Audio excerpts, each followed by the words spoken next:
Hello, everybody. Welcome to this edition of Bird Brain 66 with your hosts, Brian Bretsch, Andy Teague. Today, we are joined by our special guest, Norm Sanders, former sports reporter at the Belleville News Democrat. Norm and I go way back to, Norm? At least sometime in the mid to late 80s when I was already there as a snot-nosed Agate guy, and you came on full board as an SIU grad and ready to start writing sports. So we've known each other for a couple of decades. Oh yeah, I started there full time in '85 and was there in '84, so I know we knew each other at least since 1984.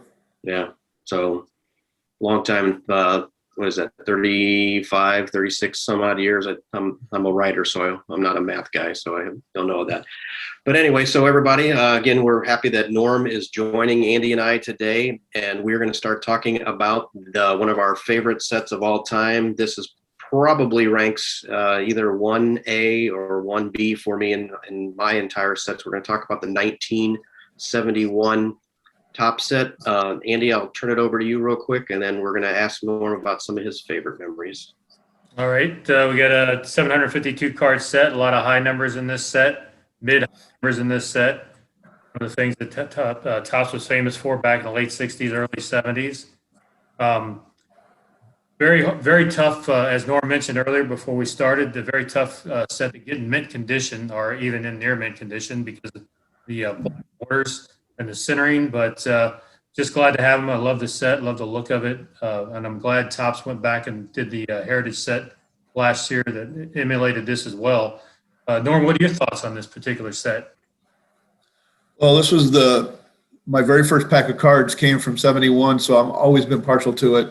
We had a little store up the street from where I grew up at, and I'm thinking packs were a dime then, which seems crazy now, but I remember opening it, and the first card I saw was Chico Salmon of the Orioles, and I'll never forget it. It's not what I wanted to see. You wanted to see Bob Gibson or Lou Brock or Steve Carlton, but I saw Chico Salmon, so that's been stuck with me all these years. But yeah, great set, and I don't know whether it's the first pack I bought or why it stuck with me or it's just such a classic look, but it's those black borders, I think, and really cool color photos, some of the action, some horizontal, some vertical.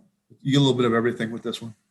So based on what you just said, so basically since they were 12 cards per pack, you got every card for, next to nothing, basically, back in the day.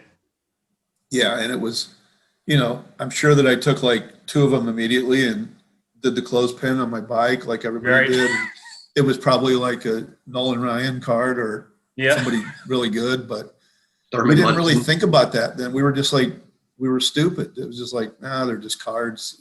They're not going to be worth anything. Yeah, so I do remember always opening them though and hoping that I got a Cardinal. That was the thing. Oh yeah. Whoever got Cardinals, I mean, you would trade your best people for a Cardinal at that time. Oh yeah. I don't need this Hank Aaron card. Just give me the Lou Brock or the Bob Gibson. Right. So did you guys ever think that, here in St. Louis, when we were collecting those cards, did it ever occur to you, or at least it felt like to me, and maybe it was just because we were naive youngsters collecting cards, that it seemed like there was some sort of a fix that, hey, here comes a whole batch to St. Louis, so let's not put Cardinal cards in there. I know that was never the case, but in your mind, in the back of your mind as a kid, did either one of you guys think that, or was that just me? Oh yeah, because a lot of times it felt like, and if you went and bought a whole box, when you and I started buying stuff like by the box, it seemed really ridiculous. Like you couldn't put a team set together out of an entire box, or sometimes two boxes.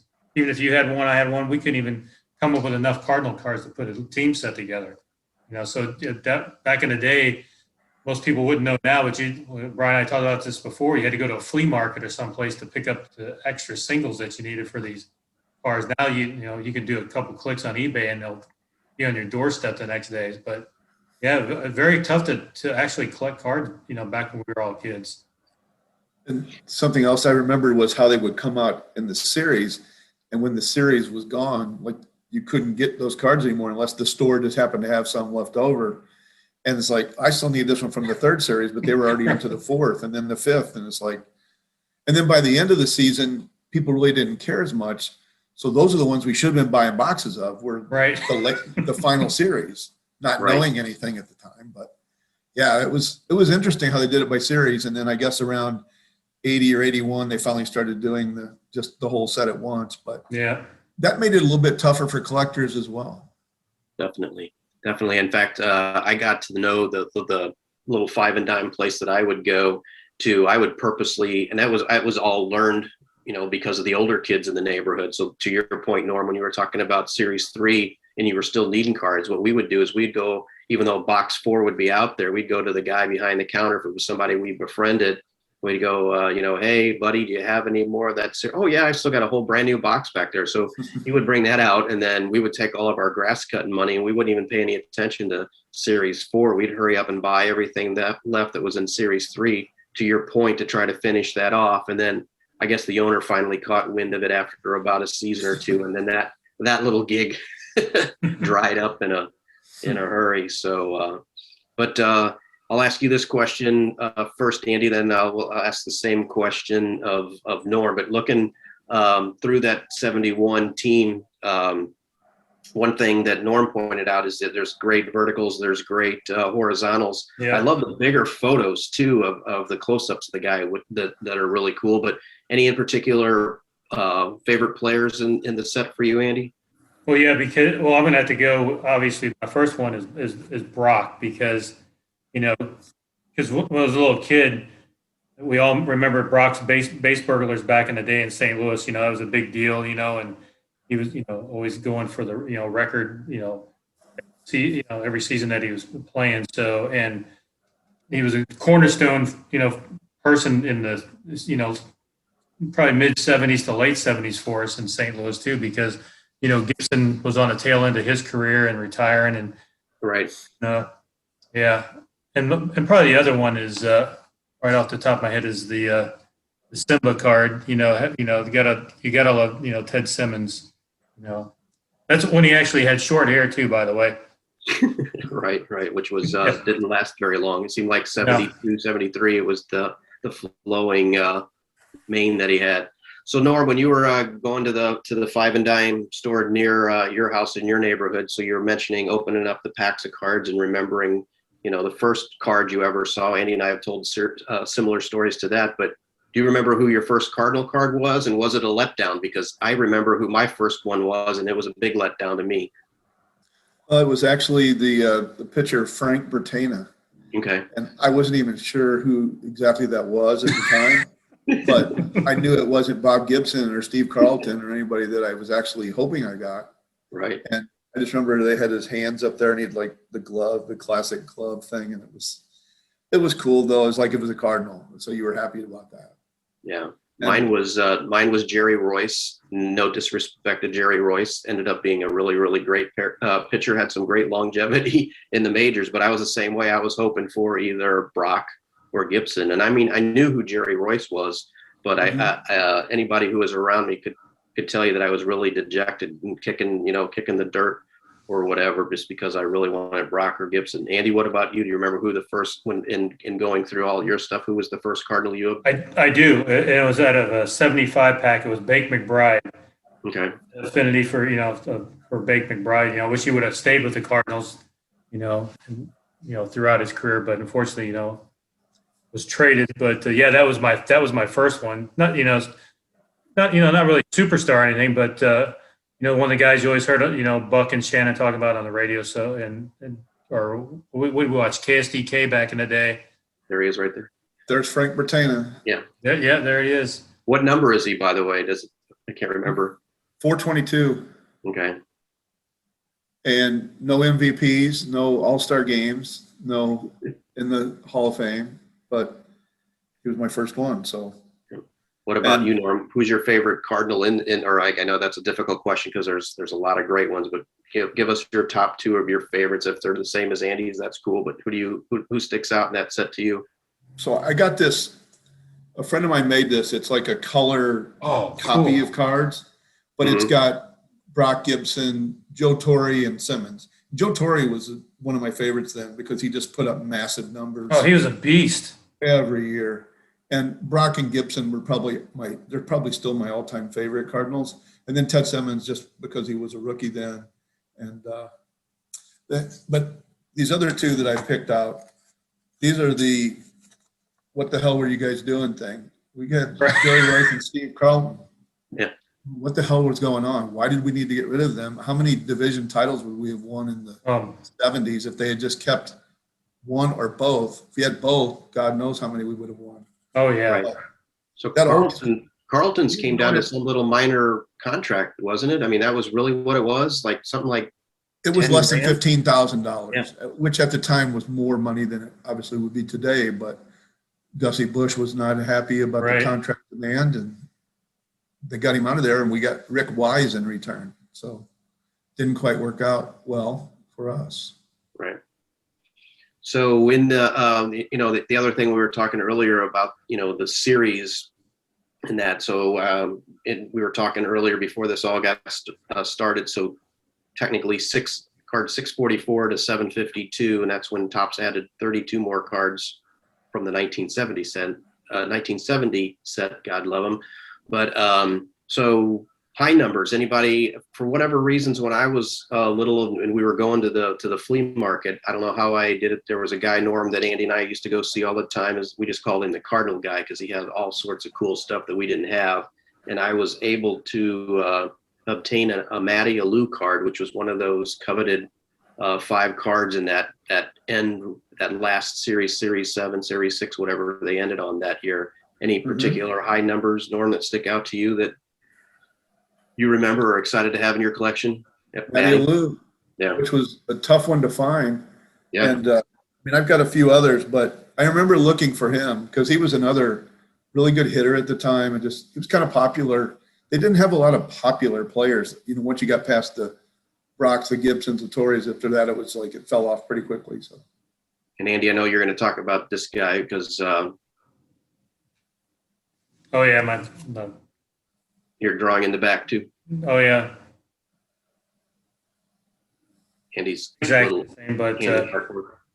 Tell us a little bit about Mike Shannon, though, Andy. Well, the interesting thing is he wasn't even on the roster that year. He actually completed his career the year before. He was working in the Cardinals front office actually in '71.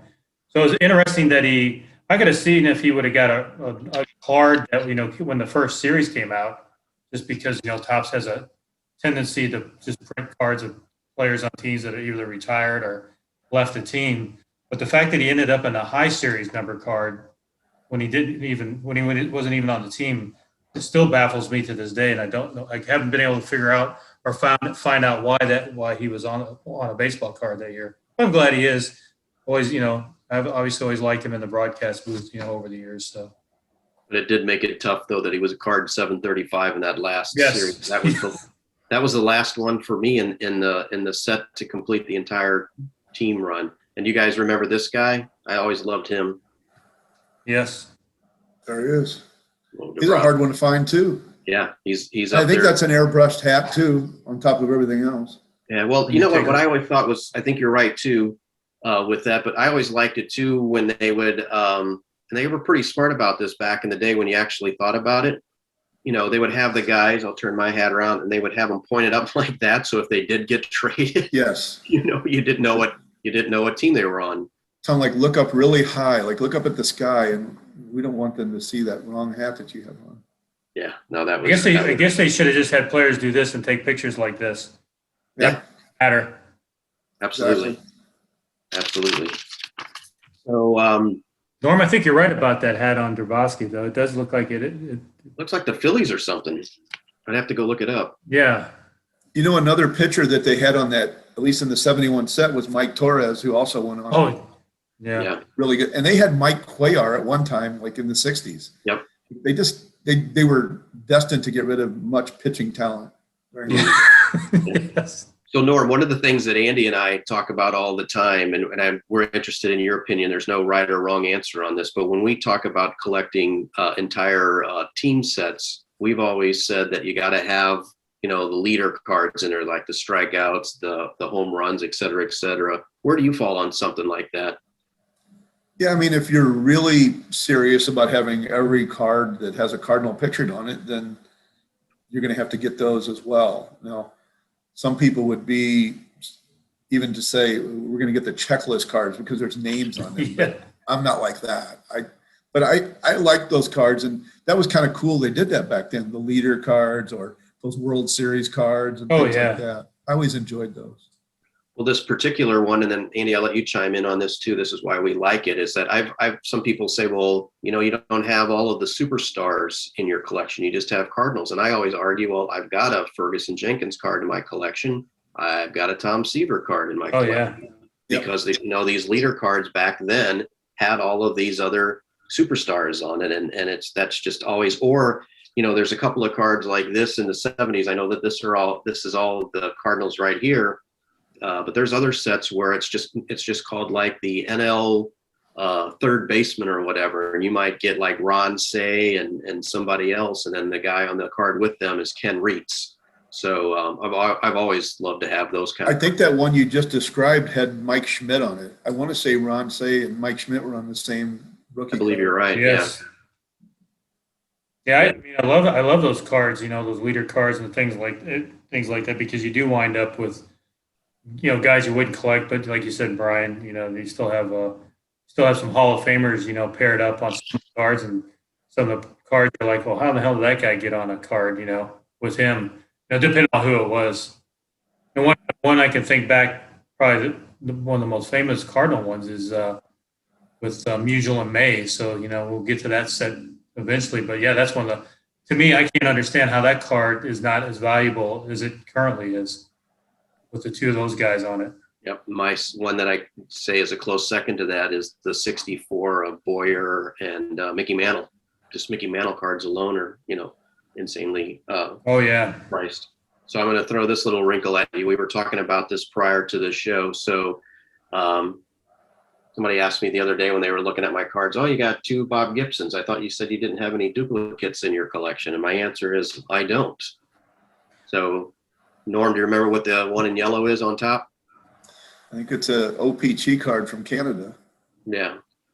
So just every once in a while I'll be looking for something in my collection to add to it, and somebody will have an OPG card. And because 71 is right up there with the 1967 set, is my 2 all-time favorite sets, I've always just enjoyed collecting a handful of those OPG cards. So anyway, so just Norm, just going back to you for just a second. So you talked about your first card. We talked a lot about the Cardinals. Is there anything else about the 1971 set that's so I don't want to say you have a love affair with it, but it's from it's your favorite because you said you opened it. Any superstars in there that you had, or is there still superstars that you would love to have to finish out the entire 71 set? I was really into A's players at the time, and they were really good at then. So Vita Blue and Catfish Hunter and guys like that, those were really cool cards. And I remember another strange thing about that year was that for whatever reason, they only put the 1970 stats and the career stats, where other years of baseball cards, they'd have their entire careers on the back. And these cards also had a really good headshot. Sometimes, like if you had a far away picture on the front of the card, you'd have a nice headshot on the back. So they were pretty unique, I thought, for a lot of reasons. But that stat thing kind of jumped out at me. Yeah, I love that little bio on the back. And when I was going to the OPG set, one of the reasons why I like that card as well is that Gibson's bio is both in English, and on the other side it's in French. So yeah, just of course, instead of being a pitcher, I think they were called Lancers. So just for Andy and I, that's pretty cool because we went Belvalise. So I like that as well. But Andy, we talked also about the leader cards and stuff like that. So I put up the Gibson. Do you have any of your other leader cards down there that you can show folks? The leader cards? Yeah. I don't think I pulled any of mine. Well, yeah, let me pull one out here since Norm mentioned Joe Torre. I want to go ahead and throw him out there, give him some props, because I think too many people remember as the manager of the Yankees instead of the great player that he actually was. And he put up some just stunning numbers. I mean, just fabulous numbers, So I don't think he gets the credit that he deserves as far as his playing days are concerned. An interesting thing about Joe Torre is that if you look at some pictures and some of the baseball cards of him and Ted Simmons, they both look like they're pretty out of it at any number of times. Just Yeah. completely out of it. Yes. Like their eyes are glazed over and stuff. It's like really weird. Yeah. But a lot of the photos that you see of them from that era, especially. So this is one that I always thought was kind of cool.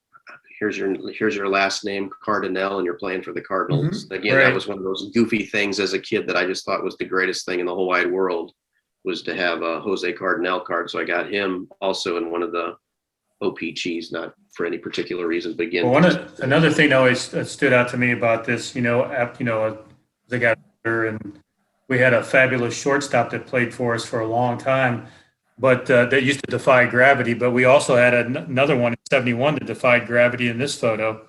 Yeah. So I thought that's a really cool action shot that they had back on that. The Granite City guys could really get up high then. Well, Yeah. Gal was one of our local players. So That's Yep. right. That's right. There was one other one I was going to show you. Now I can't find it. It's because what happens when you got so many things out there. I love the Red Shadings card. I do like the Jerry Royce card. I didn't mean anything bad by that. It was just disappointing. Like I said, here's what I was going to look for. So before Andy and Norm, before they had dirty hats, this is what they did with the OPG sets when guys were moved around. Yeah. yeah. So it just recently traded to the Cardinals, which I think is pretty cool. So they got rid of the whole, hey, we got to have not doing this. We're not doing the dirty hat. We're not airbrushing. Okay. So. Well, if we're going to go into the hat genre there for a second, what are we doing here? What's going on? I guess he was with the Dodgers. Yeah. The Brewers or the Dodgers, but yeah. They just took him right out of his team. Yeah. Well, if it was LA, it was probably easier to do the L and the A in white, but I'm sure that little ball glove with the Brewers was too hard to try to airbrush back in the day. So anyway, any other closing thoughts, Norm, on just the joy of collecting in general? No, I wish I was as brave as you and just went for one team and one genre, because I've just got hundreds of thousands of cards sitting here that I probably wish I could get rid of, about 3/4 of them, and just try to go for a certain thing. So I give you total credit for that. I whenever you first told me that, I thought that was one of the coolest things that I've heard in collecting. And I have memorabilia, I've got autograph stuff, I've got things just from a lifetime of collecting, but just to have one set of all the Cardinal cards would be really cool. So I give you credit for that. And Andy, I really appreciate the blog, and you guys do a great job with this thing. Appreciate that, Norm. I want to give one more shout out to one more player, since my dad recently passed, and this is one of his favorite players was Javier. Back, and between him and Cepeda, I almost wound up as Orlando Cepeda Teague or Julian Javier Teague, but him and my mom had a terrible fight in the hospital, and I just recently talked to my mom about that, and it took him 3 days to come up with a name because she wouldn't budge and she wouldn't let him name me Orlando Cepeda. And I figured, or Julian Javier. So growing up in Belleville, I figured I'd have been the toughest kid in school if I had either one of those names. That is true. So you just given Norm fodder, because Norm, we would like to invite you to another yes. podcast coming up as we grow and as we get more people on, following us through Twitter and Facebook, and now with our video podcasts. But I'm going to get ready to wrap us up, and that's always the hardest thing, because Andy and I can talk about this stuff forever, Norm, and I know you can too, but we always got to be mindful of people who want to watch just shorter snippets, shorter videos. So again, I'd like to thank everybody for tuning in to this episode. We're excited to have a great friend of mine and former sports writing colleague, Norm Sanders, join Andy and I. Andy, just, we talk, I don't know how many times throughout the week, texting and calling each other, talking about cards. So we're glad that you guys can join us. Andy, I'll let you close by telling folks where they can find us. You always do this to me because you know I can never remember. So you can find us at Twitter, BirdBrain66, and on Facebook at BirdBrain66 something, whatever, Facebook, however that works.